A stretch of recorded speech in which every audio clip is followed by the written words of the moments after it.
విశాఖపట్నం గాజువాక మండలంలో అగనంపూడి, దువ్వాడ, శనివాడ, తలారోనిపాలెంలో సుమారు రైతుల దగ్గర నుంచి 130 ఎకరాలు, అలాగే ప్రభుత్వం భూమి ఒక 30 ఎకరాలు ఏపీ రిఫాక్టరీస్ కంపెనీ కోసం ఎక్విజిషన్ జరిగిందండి.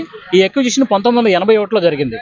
అయితే 1981లో ఈ భూమి స్టీల్ ప్లాంట్ అనుబంధ సంస్థ అని చెప్పి ప్రభుత్వం ఎక్విజిషన్ చేసింది. అయితే ఎక్విజిషన్ చేసే టైంలో రైతులకి 1981 ప్రకారం ఉన్న రేట్లు నష్టపరిహారం ఇవ్వకుండా 1961లో ఉన్నటువంటి రేట్లు నష్టపరిహారం ఇచ్చారు. అప్పుడు రైతులు దీన్ని వ్యతిరేకించి ఈ ఎక్విజిషన్ మాకు సరిపోదు, మీరు ఇచ్చిన డబ్బులు సరిపోవని చెప్పి గౌరవ ఆంధ్రప్రదేశ్ హైకోర్టులో రిట్ పిటిషన్ వేశారండి. రిట్ పిటిషన్ లో గౌరవ కోర్టు వారు ఇచ్చిన తీర్పు ఏంటంటే, రైతులకు మీరు ఏ సంవత్సరం అయితే ఎక్విజిషన్ చేశారో 1981 ప్రకారం వాళ్ళకి రేట్లు కట్టివ్వమని చెప్పేసి కోర్టు ఆర్డర్ ఇచ్చింది. ఆ కోర్టు ఆర్డర్ ని ఛాలెంజ్ చేస్తూ గవర్నమెంట్ మళ్ళా రిట్ అప్పీల్ వేసింది. రిట్ అప్పీల్లో కూడా రైతులకు అనుకూలంగా తీర్పు వచ్చింది. మళ్ళా ప్రభుత్వం సుప్రీంకోర్టులో ఎస్ఎల్పీ వేసింది. సుప్రీంకోర్టులో కూడా మళ్ళా రైతులకు అనుకూలంగా తీర్పు వచ్చిందండి. అయితే సుప్రీంకోర్టు ఇచ్చినటువంటి తీర్పు ప్రకారం రైతులు 1981లో రేట్లు ఇవ్వాలి. అలా అయితే ఎకరాకి గరిష్టంగా 20,000 చొప్పున రైతులు నష్టపరిహారం ఇవ్వాల్సి ఉంటే 1961లో ఎకరాకి 1,200, 1,400, 1,600 చొప్పున ఇచ్చారండి. ఇది చల్లదని చెప్పేసి రైతులు పూర్తిగా అది తీసుకోకుండా దాన్ని ఎగనెస్ట్ గా ప్రొటెస్ట్ చేశారు. అప్పుడు ఈ సుప్రీంకోర్టు ఇచ్చిన తీర్పు ప్రకారం అమలు చేసి రైతులకు మళ్ళీ తిరిగి నష్టపరిహారం ఇవ్వాలంటే కంపెనీ లైవ్ లో లేదండి.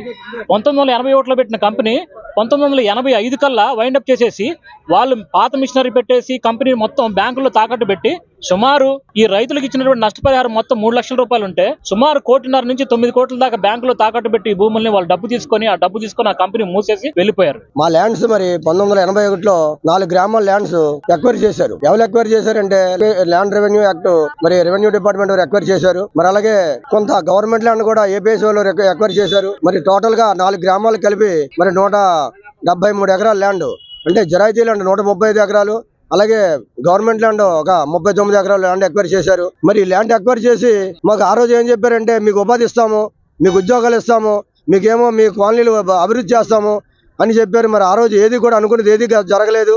మరి అలాగే వీళ్ళు మా భూములు మాకు ఆ రోజు 1,200, 1,300 మాకు ఒక ఎకరానికి రేటు డబ్బులు ఇచ్చి మరి మా భూమిని ఏమో వీళ్ళు పట్టుకెళ్ళి తాకట్టు పెట్టి ఇక్కడ పాత యంత్రాలు పెట్టి వాళ్ళు ఈ డబ్బులు పట్టుకెళ్ళి వేరే దగ్గర ఇన్వెస్ట్మెంట్ చేసి అప్పుడున్న కంపెనీ యాజమాన్యం దీన్ని లాస్ ప్రకటించి కంపెనీ మూతపడింది.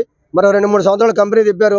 తర్వాత మరి ఇక్కడ ఉన్న ఉద్యోగస్తులకు కానీ ఎవరికి కూడా ఏ నష్టపరిహారం ఇవ్వలేదు, మరి రైతులకు ఇవ్వలేదు. తర్వాత మాకు జీవో వచ్చింది. ఏమంటే ఈ కంపెనీ ఇది రిఫ్రాక్టరీ బిగ్ కాబట్టి ఈ కంపెనీకి ఇంత ల్యాండ్ అవసరం లేదు, ఇది 15 ఎకరాల ల్యాండ్ సరిపోద్ది, ఇంత ల్యాండ్ ఎందుకు తీసుకున్నారు, 15 ఎకరాలు జీవో వచ్చింది. కానీ ఆ జీవో కూడా ఇంప్లిమెంట్ అవ్వలేదు. మన తర్వాత మళ్ళీ దీనికి మళ్ళీ ఆక్షన్ పెట్టారు. ఆక్షన్లో కూడా మేము వెళ్ళి మా రైతుల తరపు నుంచి ఇది మీరు పూర్తిగా మీరు ఎక్విజిషన్ కరెక్ట్గా లేదు, మీరు ఎక్విజిషన్ తప్పు కాబట్టి మా భూములు మాకు వెనక్కి ఇచ్చేయండి, మీరు ఆక్షన్ చేయడానికి వీల్లేదని మేము హైదరాబాద్ ఆ రోజులో అఫీషియల్ లిక్విడేటర్ దగ్గర మేము గొడవ పెట్టాం. మరి ఆ గొడవలో కూడా అదే ఆక్షన్ క్యాన్సిల్ చేశారు. మరి తర్వాత కాలంలో మరి మేము నాయకులు అందరి దగ్గర కలిసాము. మరి సీఎం గారికి కానీ అందరి దగ్గరికి కూడా అన్ని లెటర్లు ఇచ్చాము. అలాగే చంద్రబాబు నాయుడు గారికి కానీ వైఎస్ రాజశేఖర కానీ మరి అందరికీ కూడా లెటర్లు ఇచ్చాము. రైతులు న్యాయం చేయండి బాబు అని అందరు నాయకులకు వేడుకున్నాం. మరి ప్రెసిడెంట్ కొత్తగా మా భూములు మేము ఎలా వేసేస్తాము, మీ భూములు మీకు బ్యాంకులు అప్పులు ఉన్నాయని చెప్తున్నారు. దాని మీద మేము ప్రతిరోజు పోరాడుతున్నాం. కాబట్టి మరి ఈ విషయాన్ని మేము గవర్నమెంట్ దృష్టి తీసాం. అలాగే మాకు పల్లా శ్రీనివాస్ గారు మరి ఎందుకంటే మాకు భరోసా ఇచ్చారు, తమ్ముడు మీకు రైతులకి ఎవరికి కూడా అన్యాయం చేయను, మీ రైతులకు నా ప్రాణం ఉన్నందుగా న్యాయం చేస్తాను, నేను నా పదవులు ఉన్నని చెప్పి మీకు న్యాయం చేస్తాను, మీకు గట్టిపేరు అన్యాయం చేయని మరి పల్లా శ్రీనివాస్ గారు మాట ఇచ్చారు. మేము ఇప్పుడు మరి తదుపరి కార్యక్రమం ఏంటంటే మరి చంద్రబాబు నాయుడు గారిని కలుస్తాం, అలాగే డిప్యూటీ సీఎం గారిని కలుస్తాం, నారా లోకేష్ గారిని కలుస్తాం, మరి ఇండస్ట్రీని, మరి అలాగే పివన్ మాధవ్ బీజేపీ స్టేట్ పేరు అతను కలుస్తాం. మరి అలాగే మాకు ఎవరెవరు ఉన్నారో అందరు నాయకులు కలిసి మా భూములు మేము సాధించుకోవడానికి మేము ఎట్టి పరిస్థితుల్లో పోరాడదాన్ని కానీ మేము నిర్ణయించుకున్నాం. మరి ఈ రోజు ఇది ఆరంభం, అంతం కాదు. ఇది ఇక్కడి నుంచి మేము ప్రతిరోజు కూడా ఈ కార్యక్రమం ఉధృతం చేసి మా భూమిని మేము వెనక సాధించుకుంటామని చెప్పి మీడియా వాళ్ళు కూడా ఈ కార్యక్రమాన్ని ప్రభుత్వాన్ని తీసుకెళ్తారని నేను విరమించుకుంటున్నాను.